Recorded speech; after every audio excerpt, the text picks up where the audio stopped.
শুভ সকাল। সবাইকে আমন্ত্রণ জানাচ্ছি মেরিন মিল্ক সোবার রাঙা সকাল অনুষ্ঠানে। আজকের দিনটি সকলের জন্য শুভ হোক, খুব সুন্দর কাটুক, এই কামনা জানিয়ে শুরু করছি আজকের আয়োজন। এবং আপনাদের সাথে রয়েছে আমি সুস্মিতা এবং সাথে রয়েছে আমি রোমান। দর্শক, শুভ সকাল এবং আমার পক্ষ থেকে আপনাদের জন্য সুন্দর দিনের প্রত্যাশা। সুস্মিতা, তোমাকে শুভ সকাল। কেমন আছো? আমি তো ভালো আছি, অনেকদিন পর দেখা হলো। একদমই তাই। ছুটি কেমন কাটালে? ভালো কেটেছে, পরিবারের সঙ্গেই কাটিয়েছি পুরোটা সময়। বাহ। তো যেটি জানাচ্ছিলে যে আজকে সুন্দর দিনের প্রত্যাশা তোমার আমার, এবং আমরা সুন্দর দিনের সকালবেলাটা শুরু করি সুন্দর মনের মানুষদের দিয়ে, যারা তাদের আলোটা আসলে সমাজের মাঝে আমাদের মাঝে সারা জীবন বিলিয়ে গেছেন। তো তেমনই একজন রয়েছেন আমাদের মাঝে, চলো জানিয়ে দিই কে আছেন। চলো দর্শক, আজ আমাদের মাঝে অতিথি হয়ে এসেছেন কবি এবং শিক্ষাবিদ দিলারা হাফিজ। চলুন শুরুতে তাকে স্বাগত জানাই। শুভ সকাল। শুভ সকাল। কেমন আছেন? ভালো আছি। আমরা আপনার অনুষ্ঠান দেখে দেখে আসলে এই পর্যন্ত এসেছি। মানে বিটিভিতে আপনার একটি অনুষ্ঠান, হ্যাঁ, সেটি অনেক আগে থেকে দেখেছি। সবার জন্য শিক্ষা। হ্যাঁ, সবার জন্য শিক্ষা। এবং আপনি তো একজন তারকা, তো আজকে সকালবেলা একজন তারা নেমে এসেছে আমাদের আসলে। সবচেয়ে মজার হলো যে আমি যখন ইডেন কলেজে পড়াতাম, সেখানে প্রায় 25 বছর আমার অধ্যাপনা করেছি। সেখানে আমার ছাত্রীরা ক্লাসে দেখে বলতো, আপা ছোটবেলায় না আপনাকে দেখেছি, আপনি কি পড়াতেন সেটাও জানি। মানে শুরুটা এরকমই হতো আর কি। এটা আমাদের অনেকের ক্ষেত্রে, অনেকেই আসলে আপনাকে দেখে দেখেই বড় হয়েছি আমরা। আর আজকে আপনি আমাদের মাঝে আছেন এই সুন্দর সকালটাতে, আমাদের তো খুবই ভালো লাগছে। এবং না, আমারও খুব ভালো লাগছে এখানে এসে, কারণ এই মাছরাঙ্গা টিভিতে এই প্রথম আমি এলাম, এবং যারা আমাকে ডেকে এনে আনলো তাদের সকলকে শুভেচ্ছা। ঈদ সম্প্রতি পার হলো, তবু আমি তাদেরকে ঈদের শুভেচ্ছা জানাই। আমরা এই রাঙা সকাল অনুষ্ঠানে আসলে একজন সফল মানুষের সফলতার একদম শুরু থেকে গল্পটা শুনতে চাই, কারণ হুট করে তো আসলে কিছু হয় না। সফলতার পেছনে অনেক বড় একটা জার্নি থাকে, সেখানে সংগ্রাম থাকে। তো আপনার জন্ম, বেড়ে ওঠা সবকিছু নিয়ে শুনবো। কথা আছে না, জন্ম হোক যথা তথা, কর্ম হোক ভালো। আসলে কর্মটাই মানুষকে পরিচয় করিয়ে দেয় পৃথিবীর বুকে। আজকে এখানে আমি এসেছি, আপনাদের দেখেও আমার খুব ভালো লাগছে। আমার কিন্তু একবার মনে হয়নি যে আপনি কোথায় জন্মেছেন, তো আমাকে বলতে হবে, জানি। কারণ সফল মানুষদের সবকিছু আমাদের জানতে হবে। ঠিক, সফল খুব ব্যর্থবাদক একটি শব্দ। সবাই আসলে আমরা মানুষ হিসেবে সফল। আমরা একটা জীবন পেয়েছি, জন্ম পেয়েছি, এটাকে আমাদের কর্মের দ্বারা আমরা যে যতটা পারি করব, এটি আমি বিশ্বাস করি আর কি। তবে সবার কর্ম আপনার মতো বড় না, বর্ণাঢ্য না। আমি এই কথাটা কি মানবো মনে হয় না। আমি আসলে আমার কাজগুলো করে গেছি, আমার যখন যে কাজটা সামনে এসেছে আমি করে গেছি, এটাই। কিন্তু আমি কিছু একটা হব, বড় হব বা কোথায় যাব, এই লক্ষ্য নিয়ে কিন্তু যাইনি। কারণ আমি একটা গ্রামে জন্মেছি, মানিকগঞ্জ জেলার গড়পাড়া একটা গ্রাম। সেই গ্রামে জন্মেছি একটা শীতের সকালে। মা বলতেন অগ্রহায়ণের 4 তারিখ। সেই শীতে কাঁপতে কাঁপতে পৃথিবীতে এসেছি, এবং সেই পৃথিবীর উষ্ণতা নিয়ে যতটা পেরেছি সেটুকু করেছি। এটার বোধহয় ইংরেজিতে নয়, খ্রিস্টীয় শতাব্দীতে যদি আমরা ধরি, তাহলে সেটা হবে আপনার 20শে নভেম্বর 1955। সময় কিন্তু কম নয়। তো আমার বাবা মা দুজনেই আমাকে পেয়ে খুশি হয়েছিলেন, এ কথা বলা যাবে না। আমার জন্মের একটা মজার বিষয় আছে। কিরকম? সেটা হচ্ছে যে আমার আগে আরো 2 বোন ছিলেন, তারপরে আমার মায়ের একটি পুত্র সন্তান হয়েছিল। তো সেই পুত্র সন্তান 6 মাস বয়সে অসুস্থ হয়ে, মানে তখনকার দিনে এটাকে কলেরা বলা হতো আর কি, তো হয়ে মারা যান। তো কোনো চিকিৎসায়, তখন ডক্টর নন্দী ছিলেন সবচেয়ে বড় চিকিৎসক, তাকে দিয়ে চিকিৎসা করেও ভালো হয়নি। তো ফলে হয়েছে যে এরপরে যখন আমি জন্মেছি, আমার জন্মটা অতটা স্বাগতিক হয়নি। আমার মায়ের কাছে হয়েছে, কারণ মা একজন সন্তান হারিয়ে আরেকজন পেয়েছেন, সে খুশি ছিলেন। কিন্তু আমার আব্বা, তিনি ঢাকায় থাকতেন, আমাদের 4টা প্রেস ছিল, সেটা আরেকটু পরে বলি। তো উনি মাঝে মধ্যেই বাড়িতে যেতেন, মাসে 2-1 বার।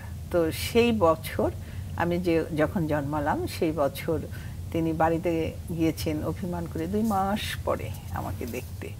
এই গল্পটা যখন আমি বড় হয়ে শুনেছি তো আমার কাছে একটু অভিমান হয়েছে আমার পিতার প্রতি। তো যাই হোক, সেটি কিন্তু একটা রেখাপাত করে। আমি দেখলাম যে আমার সারা জীবন আমার অনেক লেখার মধ্যে বিষয়টা এসে গেছে, আমি চাইনি কিন্তু এসে গেছে। তো যে কারণে আমার যখন কবিতার বই বের হয় 81 সালে, তখন সেই কবিতা, আমার প্রথম কবিতাটা ছিল আমার পিতার উদ্দেশ্যে। আচ্ছা, বাবাকে নিয়ে যেহেতু বলছেন, কবিতা নিয়ে বলছেন, আমরা একটি কবিতা অবশ্যই আপনার কাছ থেকে শুনতে চাই। তবে যার সাথে আমরা কথা বলছি তিনি কতটা সফল একটু দর্শকদের জানিয়ে আসি, তারপর আবার গল্পে ফিরব। দর্শক, আমাদের আজকের অতিথি দিলারা হাফিজ ঢাকা বিশ্ববিদ্যালয় থেকে বাংলা ভাষা এবং সাহিত্যে স্নাতকোত্তর শেষ করে পিএইচডি ডিগ্রি অর্জন করেন। এরপর বিসিএস শিক্ষা ক্যাডারের অধীনে 1981 সালে তিনি টাঙ্গাইল সরকারি কুমুদিনী কলেজে প্রভাষক হিসেবে কর্মজীবন শুরু করেন। তিনি ইডেন মহিলা কলেজ, জগন্নাথ বিশ্ববিদ্যালয়, সরকারি তিতুমির কলেজ, মিরপুর সরকারি বাংলা কলেজে অধ্যাপনা করেছেন। সর্বশেষ মাধ্যমিক এবং উচ্চ মাধ্যমিক শিক্ষা বোর্ড ঢাকার চেয়ারম্যান হিসেবে তিনি অবসর গ্রহণ করেন।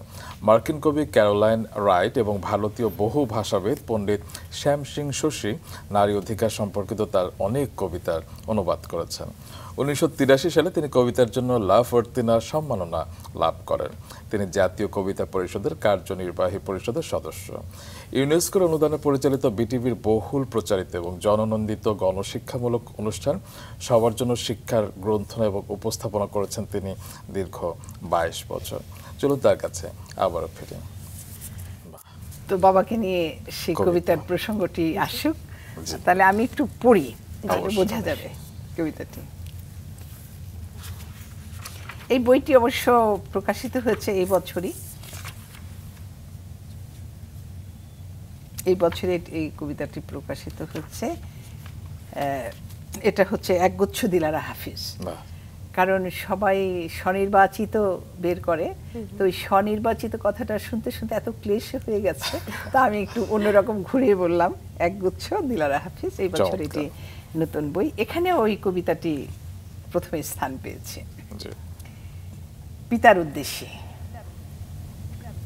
পিতা, আমার জন্মের পর বহুদিন আপনি আমাকে দেখতে যাননি। মায়ের আতপ্ত বুকে মুখ ঘষে ঘষে আমি তবু বেড়ে উঠেছি বহু বিপাকে। আপাতত আপনাদের সযত্ন পরিচর্যা ছাড়াই কেটে যাচ্ছে জীবনের সুদীর্ঘ সময়। এ কথা তো ঠিক পিতা, আপনার শখের বাগানে আমি বড়ই বিমুখ ফুল। আজও কোনো বিশেষ ছুটিতে বাড়ি গেলে মধ্যরাতে হঠাৎ কখনো ঘুম ভেঙে যায়। এক নিরাকার অভিমান বুকের ভেতর অকারণ বেদনা জাগায়। তবু আমার পাশের কক্ষ থেকে আপনার বিক্ষিপ্ত কথামালার কাটাছেঁড়া শব্দ শুনি। মনে হয় কোনো ভাঙা গ্রামোফোনে বহুদিনের পুরনো রেকর্ড চলেছে বেজে। সঙ্গোপনে মনে আসে খুব ছোটবেলাকার স্মৃতি, বিখ্যাত অতীত। তা প্রায় বছর 20 আগে এরকম এক রাতে জনকের বুকে মুখ রেখে ঘুমিয়ে পড়েছিলাম। সে কি আপনি? শব্দের উজ্জ্বল পাথর কুড়োতে গিয়ে আর কখনো ফিরলেন না।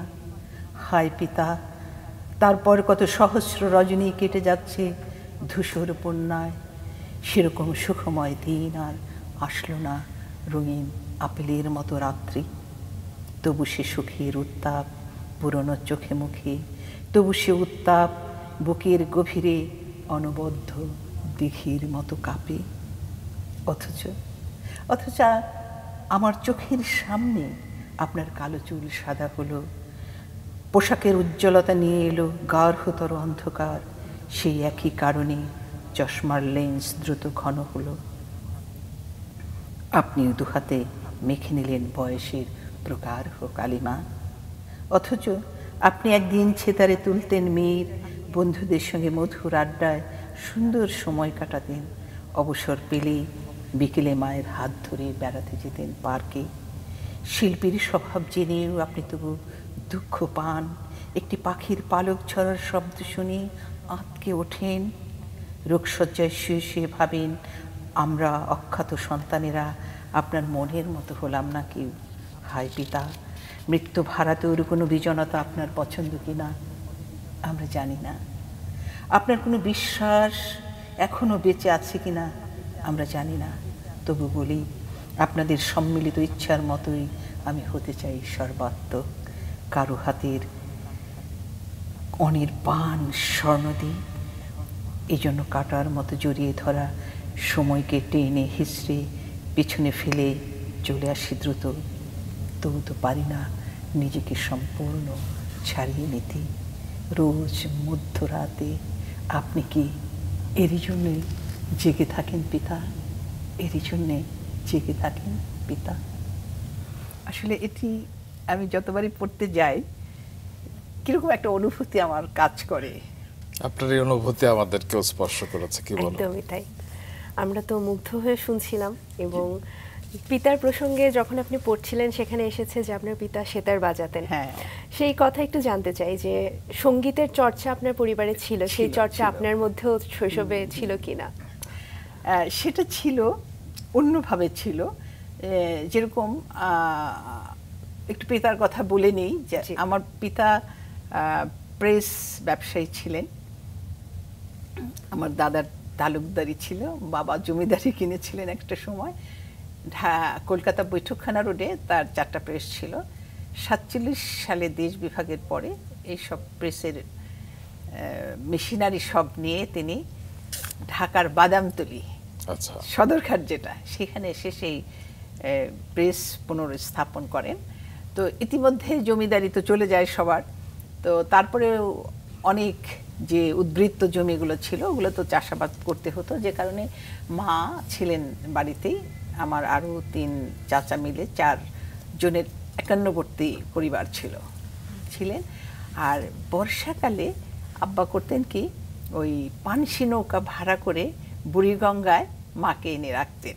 আমরা তখন ছোট ছোট 2 ভাই বোন মাত্র, বাকিগুলো তখনও জন্মায়নি। তো রাখতেন, আব্বা সিতার বাজাতেন এবং সেখানে খুব মধুময় স্মৃতি। আমাদের খুব ছোটবেলা সেটা ছিল। তো এক ধরনের শিল্পী মানুষ ছিলেন আমার বাবা, সমস্ত কাজের ভেতর দিয়েও। কিন্তু ওই সময় কিন্তু পিতার যে ধারণা বর্তমান পিতাদের সঙ্গে কিন্তু মিল নেই। এখনকার পিতারা হচ্ছে বন্ধু সন্তানের, আর তখন কিন্তু আমরা বাবাকে ভীষণ ভয় পেতাম।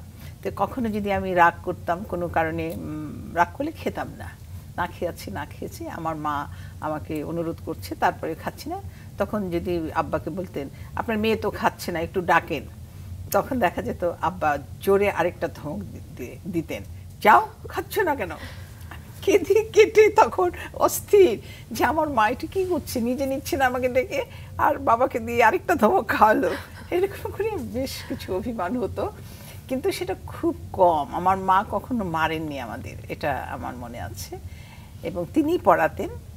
আর স্কুল ছিল আমার প্রাইমারি স্কুল আমার গ্রামেই, এবং তখন একটি মাত্র প্রাইমারি স্কুলই ছিল 2-3 মাইলের মধ্যে।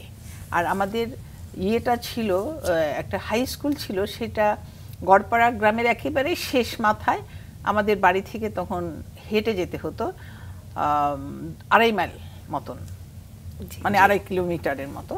তো তখন তো হালট রাস্তা হয়নি, তো বর্ষাকালে ধান ক্ষেত পাট ক্ষেত কিভাবে আমি পড়তে যাব। গল্পটা ওরকমই যে আমার গ্রাম থেকে অনেক দূরে একটা হাই স্কুল ছিল, যে কারণে সেখানে পড়ানো সম্ভব ছিল না। তখন রাস্তাঘাট ছিল না, হালট ছিল। তখন আমার মা আমাকে নিয়ে গেলেন, তার এক বোন থাকতেন মির্জাপুরে, আমার খালু ছিলেন সেই থানার দারোগা। তো তার কাছে আমাকে রেখে আসলেন একদিন, বিশাল একটা নৌকা ভাড়া করে নদীপথে এসেছিলেন। রাত্রে মানে আমরা ঝড়ের মধ্যে পড়লাম, নানান কিছুর ভেতর দিয়ে রেখে গেলেন, যে খালাকে আমি আমার জন্মের পরে দেখিনি। সে একটা অচেনা পরিবেশে মা আমাকে রেখে গেলেন শিক্ষার জন্য। আমার মনে সারাক্ষণ যে আমার মা, তিনি যা সম্পূর্ণ করতে পারেন নাই সেই শিক্ষাটা বোধহয় তিনি আমাকে দিয়ে শেষ করতে চাচ্ছেন। এবং আমার মা ছিলেন অসম্ভব একজন মহিষী নারী। বাংলা পর্যায়ে তিনি হয়তো ম্যাট্রিক পরীক্ষা দিতে পারেন নাই, কারণ তার বেদনাটা ছিল আরেক জায়গায়। কীরকম যে কবি জাহানারার জন্য নাম তো মনে হয় সবাই জানেন আপনি, 21শে পদক প্রাপ্ত কবি, উনি আমার খালাতো বোন ছিলেন।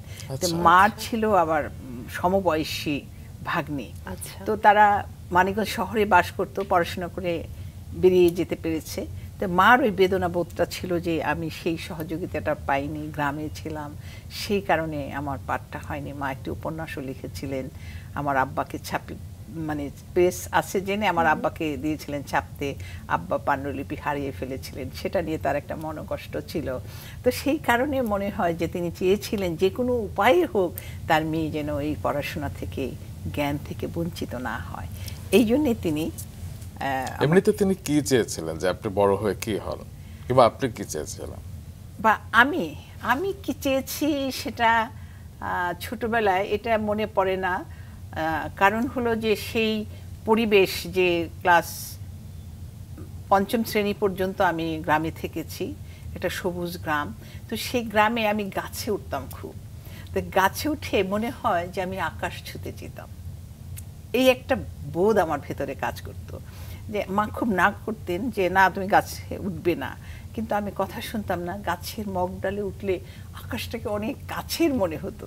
তো ওইটা একটা স্বপ্ন ছিল যে কিভাবে আকাশ ছোঁয়া যায়। এখন ওটার যে তাত্ত্বিক অর্থ বা ব্যঞ্জনা অর্থ, সেটাই হয়তো আমাকে কবিতার দিকে নিয়ে এসেছি। কিন্তু তারও আগে আমার মা ছিলেন আমার প্রেরণাদাত্রী, কারণ আমি খুব ছোটবেলায় 4টা চরণ লিখে আমার মাকে দেখিয়েছি। তখন মা কয় হ্যাঁ ভালো হচ্ছে, তুমি লেখো।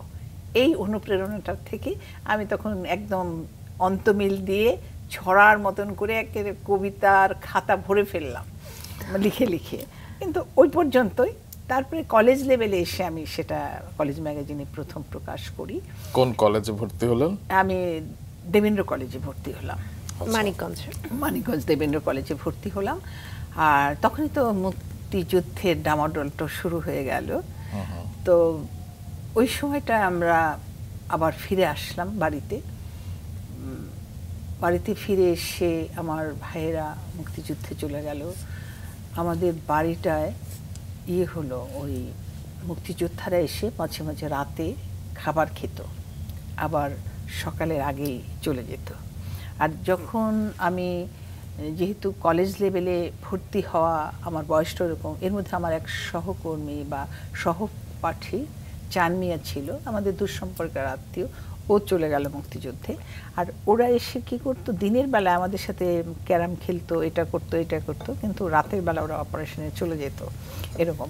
তো ফলে হচ্ছে আমাদের মানিকগঞ্জ অঞ্চলে ক্যাপ্টেন হালিম চৌধুরী, তারপরে আরও যারা ছিলেন তাদের সাথে আমার একটা যোগাযোগ ছিল। আমি ওই পর্যায়ে সাংগঠনিক হিসেবে সংগঠনের কাজ যেটুকু করা, আর ওইটা ছিল খুব রিমোট অঞ্চল। সেখান থেকে মানে মুক্তিযুদ্ধে কাজ করতে যেতে, ইনফরমেশন আদান প্রদান করতে অনেককেই আমি সংগঠিত করেছিলাম। আচ্ছা, এই কাজগুলো আমরা করেছি। কিন্তু আমার মা এই মুক্তিযোদ্ধাদের জন্য রাতে উঠে রান্না করতেন, বাবা পাহারায় থাকতেন, তারপরে ভোর সূর্যোদয়ের আগে তাদেরকে আবার বাড়ি থেকে টাকা পয়সা দিয়ে বিদায় করতেন। তো জীবনের গল্প শুনছি একজন কবির সাথে, তো কবির সাথে যেহেতু রয়েছে, কিছুক্ষণ বাদে আমাদের একটু কবিতা শুনতে ইচ্ছে হচ্ছে। কি বলো সুস্মিতা? আমি যেটা মনে করি যে আমার মা যদি এইভাবে না চাইতেন, ওই দুর্গম অঞ্চল থেকে সত্যিকার অর্থে আমার বেরিয়ে আসা খুব কঠিন ছিল। কারণ আমি যে গ্রামটা থেকে MA পাস করেছিলাম, বিগত 30 বছর সেখানে কিন্তু আর কোনো মেয়ে বেরিয়ে আসতে পারেনি। কিন্তু তার পেছনে আরেকটি কারণ আছে। আমার আব্বা এটা বুঝতে পেরে একটি কলেজ স্থাপন করে গিয়েছিলেন, এবং সেই কলেজটি আমার আব্বার নামে, হাফিজউদ্দিন কলেজ, এবং আমার মার নামে একটি স্কুল আছে, বেগম রহিমা হাফিজ হাই স্কুল। এগুলো কিন্তু আমরা করেছি ওই বেদনাবোধ থেকে, যে আমাদের এই গ্রাম থেকে পড়াশোনা করে বেরোতে পারছে না ছেলে মেয়েরা। তো সেই মার যে সহিষ্ণুতা, মার যে মোহনীয়তা, তাই কিন্তু আমাকে আজকের এই পথ দেখিয়েছে। এবং অসাধারণ একজন মহিলা, জীবনে আমাকে কখনো একটা বকা দেন নাই। কারণ আমি MA পাস করেছি, আমার বিয়ে হয়নি, এসব নিয়ে আমার মাকে অনেক কথা শুনতে হতো। তা আমার মা শুধু একটি কথা বলতেন, বেটি বাড়ে বক্ত বাড়ে। মানে এটা একটা প্রবাদের মতো, যে মেয়ে যত বড় হয়ে বিয়ে হবে তার ভাগ্য ভালো হবে। আর কোনো কথা বলতেন না, অনেক কথা মাকে শুনতে হতো। তো সেই জায়গা থেকে আমার মার যে ধৈর্য, মোহনীয়তা, তার সব কিছুর জন্য, এই জন্য আমি বলেছিলাম প্রথমে যে আমার মায়ের আকাঙ্ক্ষাটাই আমার ভেতর দিয়ে তিনি পূরণ করেছেন। তো সেই মাকে নিয়ে আমার অনেক কবিতা আছে। মা চলে গেছেন 21 সালে ওই করোনাক্রান্ত হয়েই। তো তার উপরে একটি লেখা আমি পড়ছি। আমার মা, কুঞ্জলতার মতো আমার মা, ঘন সবুজে ঘেরা পাহাড় অতুল, চিত্তের বৈভবে বৃত্তে তিনি যেন স্বপ্নের নিউ ইয়র্ক শহর, ঢল ঢল বেতুষ লাবণ্য বাতাসে অনঙ্গ শৈশব, স্নেহ মমতায় চিরচেনা বাংলার পলিমাটির নরম কাদা, শাসনে বারণে চৈত্রের চৌচির মাটির মতো কঠিন পাথর। মা আমার সবকটি বাংলা বর্ণমালা, প্রবাদ প্রবচন, সন্তানের ভবিষ্যৎ ভাবনায় প্রার্থনারত গণিতজ্ঞ তিনি, সর্বংসা জননী অমিয়, অপরিমেয় স্বপ্নে সর্বদা আদর্শ লিপির ছায়া। আকাশ মাটি পাতাল ঘিরে জীবন সঞ্চারী প্রতিটি মুহূর্তের গাথা, নিবিড় কাতরতা বুকে নিয়ে হাসি কান্নার জন্মদাত্রী তিনি, জনকের ও জন্মদায়িনী সন্তানের সম্মুখে অন্ধকার পথে হঠাৎ আলোর হিরণময় জ্যোতি। চমৎকার। এবং মায়ের কথা যখন চলে আসে সেখানে আসলে একটা অন্যরকম আবেগও চলে আসে, সেটা আপনার পাঠের মধ্যে আমরা অনুভব করতে পারছিলাম।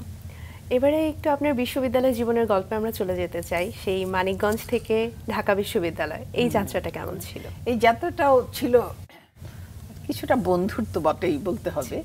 তো আমাদের পরিবারে আমার সবচেয়ে বড় বোন নূরজাহান গনি, ওনার নাম ছিলেন, উনি মারা গিয়েছেন কয়েক বছর আগে।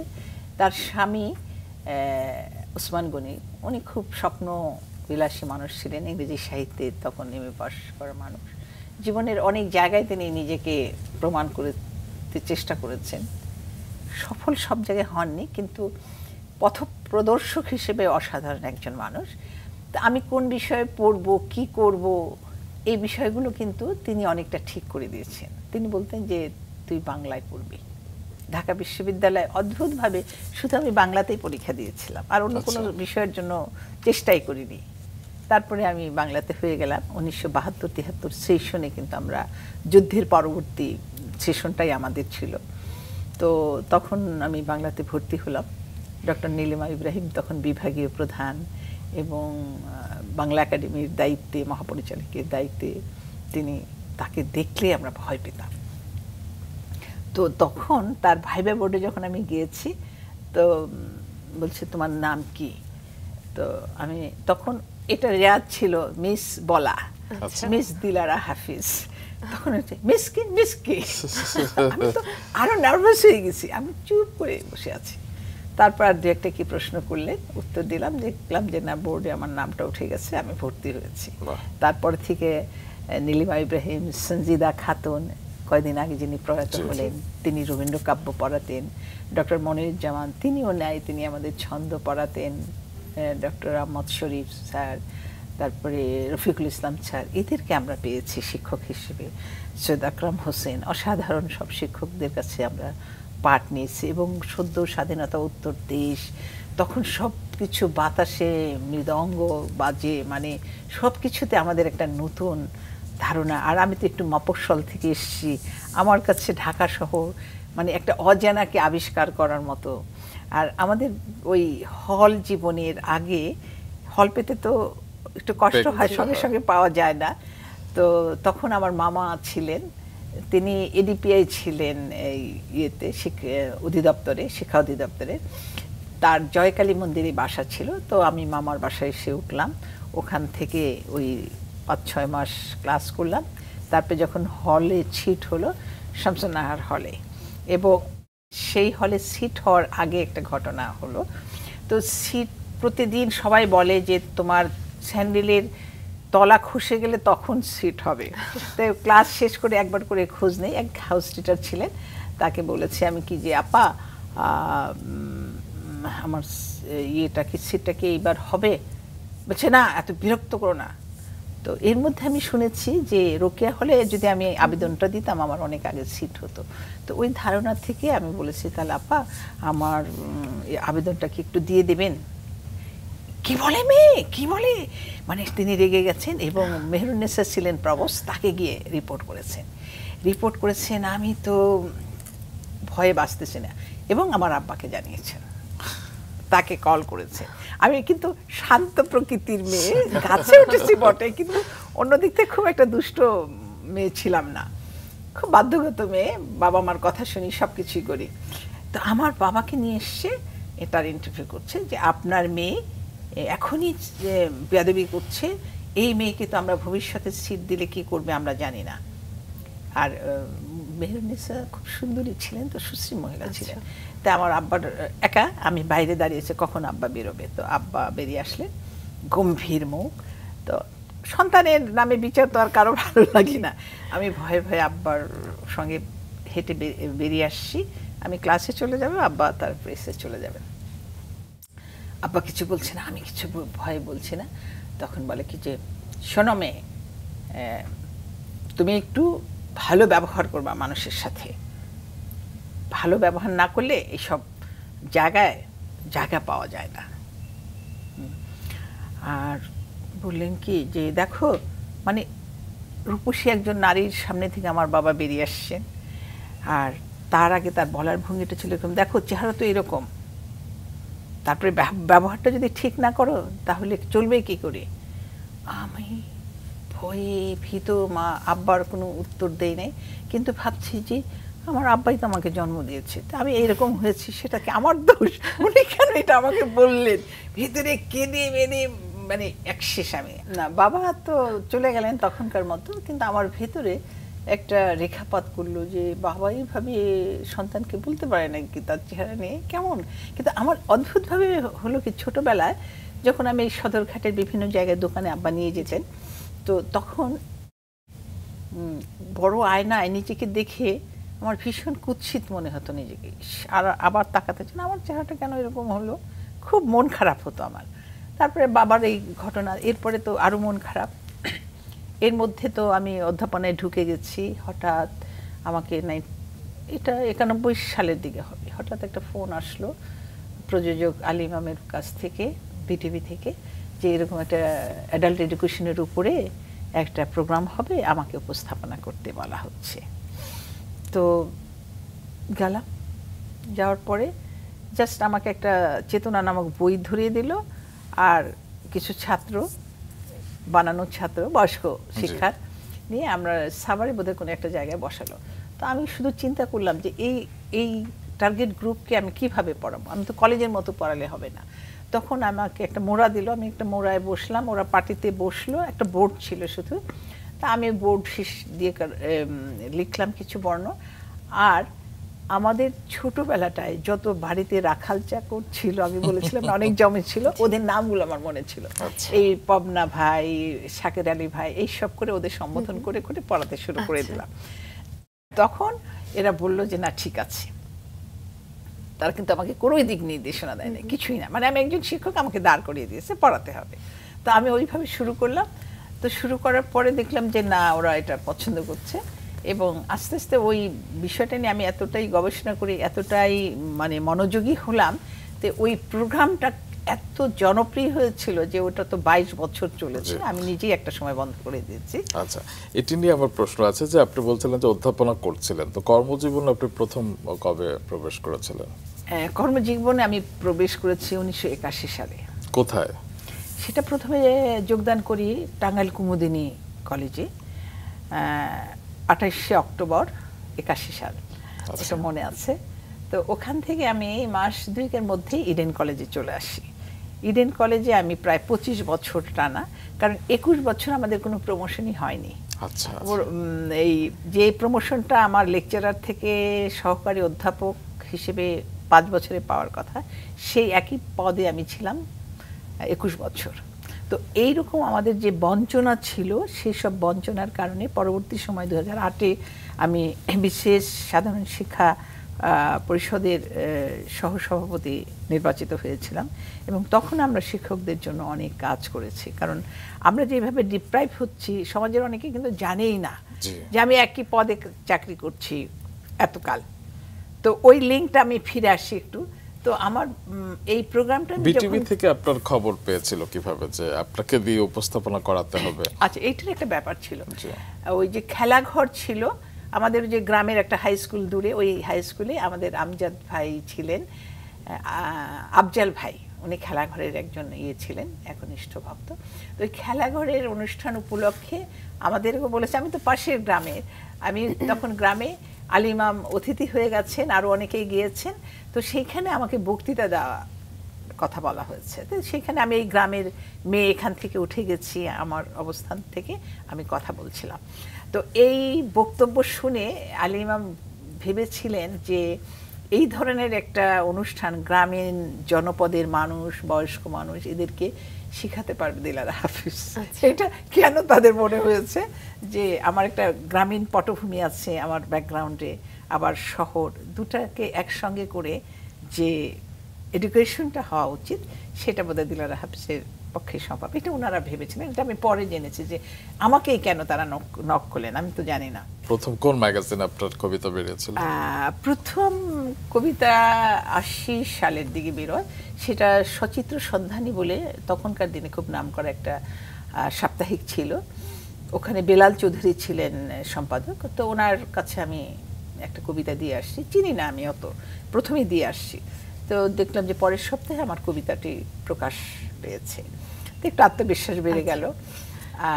আর ওই সময়টা না, আমি কবিতা কেন প্রকাশ করি না, তখন আমাদের সঙ্গে আরও কবিরা ছিল আমাদের ক্লাসে, তখন আমার পড়াশোনা, ওই যে আমার মায়ের আগ্রহ, আমার পড়াটা যেন ব্যাহত না হয়, আমার পাশ করাটা অনেক বড় জরুরি ছিল। তারপরে আমি ওই রফিক আজাদের কাছে গেলাম, তিনি তখন উত্তরাধিকার বলে একটি কাগজ বাংলা একাডেমি থেকে প্রকাশ করছিলেন, সেখানে আবার একটা কবিতা দিতে গেলাম। বা তারপরে দৈনিক বাংলা সাহিত্য পাতা দিতেন আহসান হাবিব কবি, সেখানে মানে এইভাবে বিচিত্রায় গেলাম সাদাত চৌধুরীর ওখানে কবিতা দিতে। এইভাবে তখন মানে 6 মাসের মধ্যে আমি মোটামুটিভাবে প্রতিষ্ঠিত কবি হয়ে গেলাম কাগজ কলমে। সেই কবির কাছ থেকে কি আরেকটা কবিতা শুনবো? অবশ্যই, আমরা আরো একটি কবিতা শোনার লোভ তো সামলাতে পারছি না, এবারে আরো একটি কবিতা। আজকে রফিক আজাদকে নিয়ে একটা কবিতা আছে, সেই কবিতাটা অবশ্য অনেকেই খুব যখন প্রকাশ পেয়েছিল তখন ভালোই জনপ্রিয় হয়েছিল। রফিক আজাদকে নিয়ে কবিতাটি পড়ার আগে একটু কথা বলতে হবে, কারণ এই যে তার সঙ্গে আমার পরিচয় হলো, তারপরে সেই পরিচয়ের সূত্রে আমি তাকে জানলাম, তিনি আমাকে জানলেন। আমরা একটা সময় যখন সংসার শুরু করলাম, তখনও যে মানুষটা, মানে সেই মানুষটাকে নিয়েই আমার এই কবিতা। বয়স্ক বালক, বালক রয়ে গেছে, যে কারণে শিরোনামটা হচ্ছে বয়স্ক বালক। বাবা মার অধিক আদরে নষ্ট হয়ে যাওয়ার শিশু, রূঢ় বাস্তবের শিক্ষা পায়নি সে আনারি বালক। বড় এলোমেলো তার অনভিজ্ঞ জীবন যাপন, এতটা বয়স হলো তবু যেন হাঁটতে শেখেনি। বস্তুত বালক এক, বাস্তবের রৌদ্রদগ্ধ মাটি, কখনো পায়নি স্পর্শ তার দুটি পায়ের নরম। আঘাতে ও অপমানে ভেঙে পড়া এই যে মানুষ, আমি তাকে প্রেমময় দুটি হাত বাড়িয়ে দিয়েছি। নিশ্চিন্তে নির্ভর করে সেও দ্রুত আঁকড়ে ধরেছে আমার দুহাত, তার চোখে জ্বালি জীবনে আগ্রহ। আমার যেটুকু সাধ্য উস্কে দেই শিল্পের আগুন, আমার আদরে বারে প্রাণপণে বয়স্ক বালক। প্রেমিক ও পুত্র যেন দুটি কক্ষ একটি বাড়ির, মাতা ও দুইতা, মাতা ও দুইতা দ্রুত দুই কক্ষে যাতায়াত করি। বস্তুর জগৎ থেকে কালিঝুলি মেখে ফিরে এলে আমি তাকে সান্ত্বনার ঠান্ডা জলে ধুয়ে মুছে নেই। আমাকে জড়িয়ে বাড়ি প্রতিদিন বয়স্ক বালক, বয়স্ক বালক। চমৎকার। মোট কত বছরের সংসার ছিল আপনাদের? আমাদের 37 বছর। আচ্ছা, চমৎকার। সেই বয়স্ক বালকের সঙ্গে যখন বিবাহ বন্ধনে আবদ্ধ হলেন সেটি কত সাল ছিল? সেটা 83 সাল। আচ্ছা, তার কোন স্মৃতিগুলো আপনি সবচেয়ে বেশি এখন মনে করেন? আমি তো তার স্মৃতির মধ্যেই বাস করি, আলাদা করে কিছুই বলতে পারবো না। এই যে আমি কবিতা লিখছি যাত্রাকাল থেকেই, কিন্তু এখন যে লিখছি, মানে তিনি প্রয়াত হলেন 16 সালের 12 মার্চ চলে গেলেন। তো তারপরে থেকে আমার অনেকগুলো লেখা তাকে নিয়ে যেমন হয়েছে, তার অনুপ্রেরণায় হয়েছে। জীবদ্দশায় তিনি খুব বলতেন, এই লেখো লেখো, দু হাতে লিখতে হয়, আর সমস্ত কাগজে ছড়িয়ে দাও লেখা, তোমার নাম তোমার কবিতা আগে পৌঁছে যাক পাঠকের কাছে, তারপরে বই বের করবে, আগে নয়। এরকম অনেক দিক নির্দেশনা দিতেন। তো সেই কথাগুলো এখন খুব মনে হয়। তাকে নিয়ে আমার গদ্য পদ্য অনেক ধরনের রচনা আছে, যেমন এই যে একটি বই, কে প্রথম কাছে এসেছি। বাহ, এই বইগুলো আমরা একটু দেখাই দর্শকদের। হ্যাঁ সুস্মিতা, হ্যাঁ, এই ছবিটা কে এঁকেছিল? এই ছবিটা পোর্ট্রেট থেকে, এটা হাশেম খান। তো কে প্রথম কাছে এসেছিল? তো আপনি যে আমাকে জিজ্ঞেস করেছিলেন যে প্রথম লেখা কখন বেরিয়েছিল, সেটাও 81 সালে, এবং 8 জন কবির 4টি বই একই মলাটে, একদিকে একজন আরেক দিকে আরেকজন, বইটা আমি আজকে আনতে পারিনি। তো তখন ওই 8 জন পুরুষ কবি এবং 8 জন নারী কবি ছিলেন। তো তখনও কিন্তু আমি রফিক আজাদের সঙ্গে তখন পরিচয় হয়েছে মাত্র, আমাদের কিন্তু তখনও কিছুই হয়নি। তখনও রফিক আজাদের সঙ্গে আমি, এবং আসাদ চৌধুরীর সঙ্গে রুবি রহমান, শামীম আজাদের সঙ্গে অসীম সাহা, এরকম 4 জন নারী এবং 4 জন পুরুষ এক মলাটে বের করা হলো। এবং আমার হাতে এই মুহূর্তে আরেকটি বই আছে, আমি দর্শকদেরকে এটি একটু দেখাতে চাই। এই বইটি কবিতা সমগ্র, জি, এটা দ্বিতীয় সংস্করণ। এটি কত সালে প্রকাশিত? এইটা প্রথমে বের হলো আপনার 20 সালে, আর আগের সংস্করণটা। ওই বইগুলো একটু দেখি না। আরেকটি একটা প্রবন্ধের বই, এটা গত 24 সালে বেরিয়েছে বইমেলায়, কবিতার বাংলা কবিতায় উপায় উপকরণ। আচ্ছা। আর বাংলা একাডেমি থেকে প্রকাশিত হয়েছে আমার যে পিএইচডি থিসিসটা, বাংলাদেশের কবিতায় ব্যক্তি ও সমাজ, এটি বেরিয়েছে থেকে আমার। আচ্ছা, মোট কয়টি বই বেরিয়েছে আপনার? এখন 22টির মতো বই, এর মধ্যে 14টি হচ্ছে আমার কাব্যগ্রন্থ। আচ্ছা, আর উপন্যাস, স্মৃতি গদ্য, ভ্রমণ গদ্য, এগুলো মিলিয়ে প্রায় 22টির মতো বই। আপনি অবসর গ্রহণ করেছেন কবে? আমি অবসর গ্রহণ করেছিলাম মানে 14 সালের 30শে ডিসেম্বর। আপনার সব মনে আছে, তারিখ, সাল, সবকিছু? বছরের শেষ দিন। আচ্ছা, তো তারপরে দীর্ঘ এক যুগ কেটে গেছে, আপনি কিভাবে সময় কাটান? আমি প্রধানত লেখালেখির মধ্যেই থাকি। এর মধ্যে আমার প্রধান কাজ হচ্ছে কবিতা লেখা, কারণ কবিতা হচ্ছে তৃতীয় নয়ন, ইশারায় কথা বলে, ইঙ্গিতে কথা বলে। আমাদের শিল্প মাধ্যমের মধ্যে যেমন নাটক, গান, সিনেমা, অনেক কিছুই কিন্তু আছে, এটা সবাই বুঝতে পারে। কবিতা কিন্তু উচ্চতর বিনোদন, সবাই এটা বুঝতে পারে না, যে কারণে যুগে যুগে কবিতা পাঠক খুব কম, এবং কবিতার পাঠক সেই ব্যক্তি যার হৃদয় সংবাদী হৃদয় আছে, সহৃদয় হৃদয় সংবাদী, অর্থাৎ পাঠের দ্বারা স্বচ্ছ আয়নার মতো যাদের হৃদয়, তারাই কিন্তু কবিতার পাঠক। আর কবিতাটা আগে বললাম যে ইশারা ইঙ্গিতে কথা বলে, আর এই জন্যই হচ্ছে কবিতা লেখা। কবিতা মুক্তি দেয় অনেক কিছু থেকে।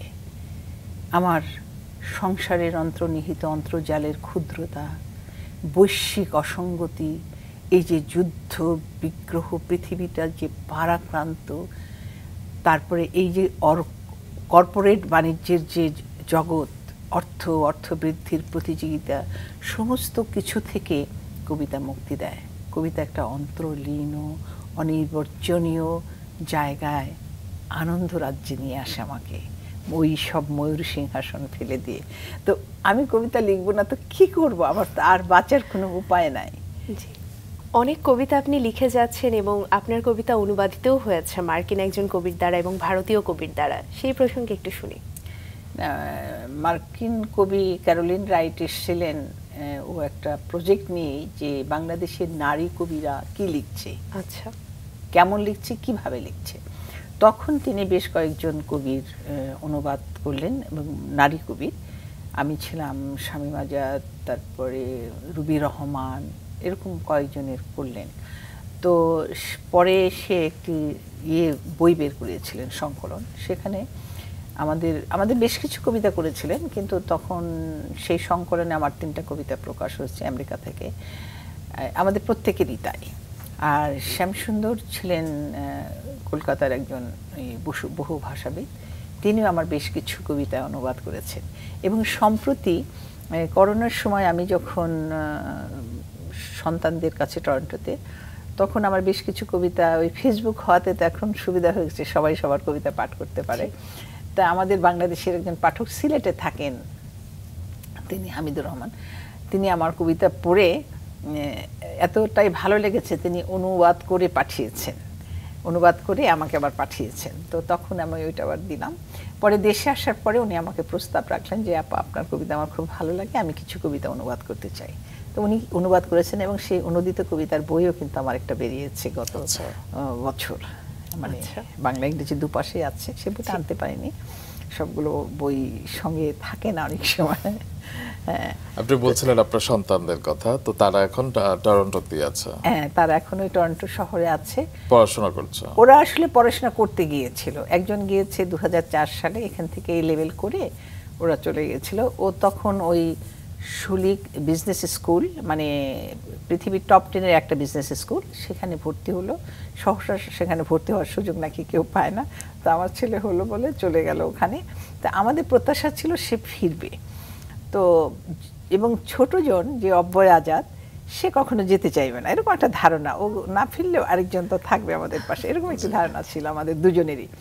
তারপরে অব্যয় যখন এ লেভেল করবে, তখন আমি তাকে নর্থ সাউথে ভর্তি করে দিলাম। 1 বছর সে করছে, কোথায় দিয়ে সে ট্রাই করছে, 2-3টা জায়গায় তার ভর্তি অ্যাকসেপ্ট হয়েছে।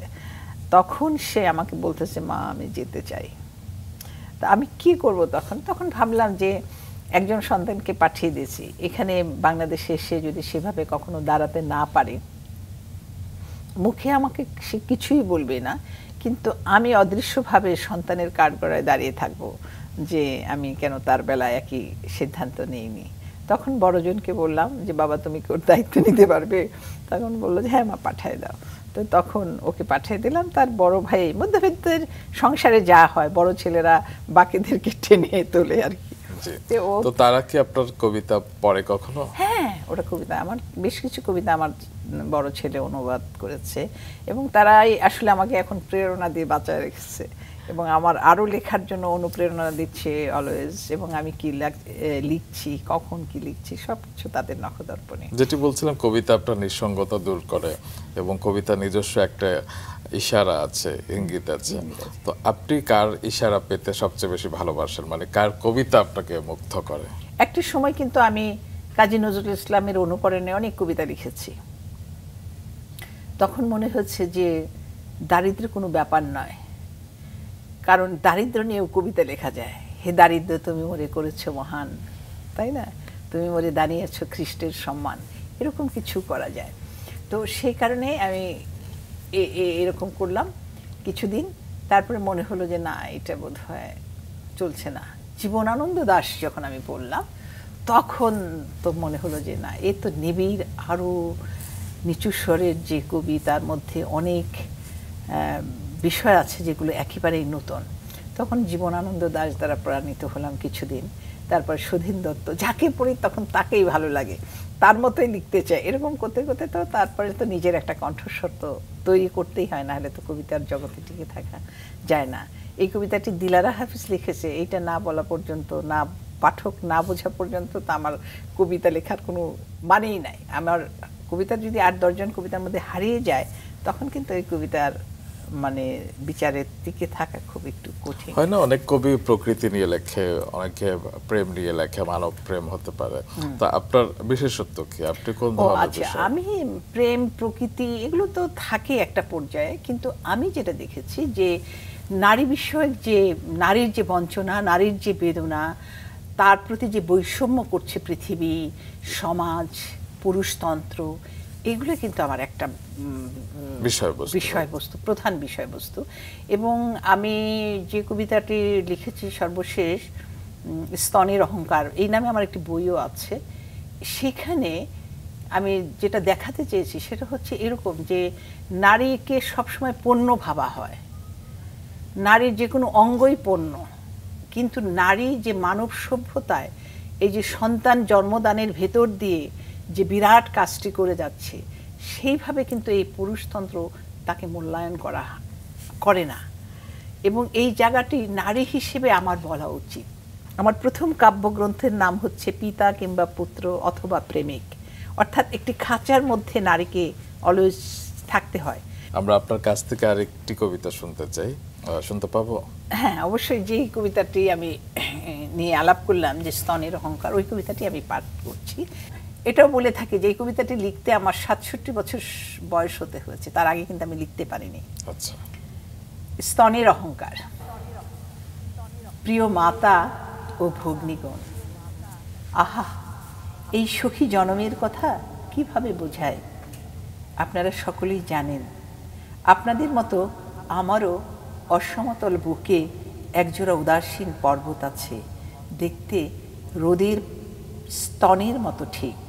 তবে বয়সের কারণে সে আরণ্যক দীপ্তি আর যে অবশিষ্ট নেই তা আপনারাও ভালো জানেন। এক্ষেত্রে জলের মতো সমতা আমাদের, 19 নয়, 20 নয়।